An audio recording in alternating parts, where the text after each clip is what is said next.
ഇത് മാരിയമ്മൻ ക്ഷേത്രങ്ങളുടെ വിശേഷാൽ പ്രധാനപ്പെട്ട മാരിയമ്മനായിട്ടുള്ള സമയപുരം മാരിയമ്മൻ്റെ ക്ഷേത്രം, ക്ഷേത്ര വിഗ്രഹം, അത് അവിടുത്തെ ഉത്സവത്തിൽ തീച്ചട്ടി എടുക്കുക, സത്യകരകം കൊണ്ടുവരിക, മുളപ്പാരി എന്നുള്ള സമ്പ്രദായം മധുര സൈഡിൽ നിന്നാണ് അങ്ങോട്ട് ഏറ്റവും കൂടുതലായിട്ടുള്ളത്. ആ മുളപ്പാരി എടുക്കുന്ന ചടങ്ങ്, പൊങ്കൽ വഴിപാട് വയ്ക്കുന്നത്, ആ ക്ഷേത്ര പുറ്റിന് നാഗ വഴിപാട്, നമ്മുടെ ഭൂമി പൂജ എന്നുള്ളതാണ് തമിഴ്നാട്ടിൽ പുറ്റു മണ്ണിനെ പൂജിക്കുക എന്നുള്ളത്.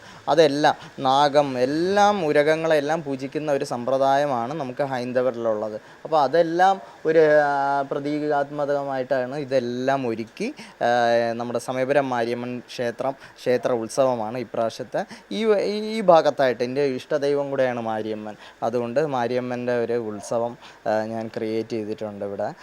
അത് നമുക്ക് എടുത്തു പറയേണ്ട നമ്മുടെ വിഷ്വൽ ട്രീറ്റ് ആണല്ലോ ഈ നവരാത്രി എന്നുള്ളത്. അപ്പം അത് കൂടുതൽ പുതുമയായിട്ട് എന്തൊക്കെ ചെയ്യാമെന്നുള്ളത് ഓരോ വർഷങ്ങളിലും ഓരോ തീമായിട്ട് ആലോചിച്ച് കണ്ട് ചെയ്ത് ഉരുക്കൂട്ടിയ സാധനങ്ങൾ. ഇപ്പോൾ ഓരോ സ്ഥലങ്ങളിൽ പോകുമ്പോഴാണ് ഈ ക്ഷേത്രം കിട്ടുന്നത്, അതുപോലെ തന്നെ ഈ ഒരു മുളപ്പാരിയുടെ സെറ്റ് കിട്ടുന്നത്, ഈ പുറ്റ് മണ്ണ് കിട്ടുന്നത്, അത് സമയപുരം മാരിയമ്മയുടെ വിഗ്രഹം കിട്ടുന്നത്, അതെല്ലാം ഇതിനകത്ത് കളക്ട് ചെയ്തിട്ടുള്ള ഒന്നാണ്.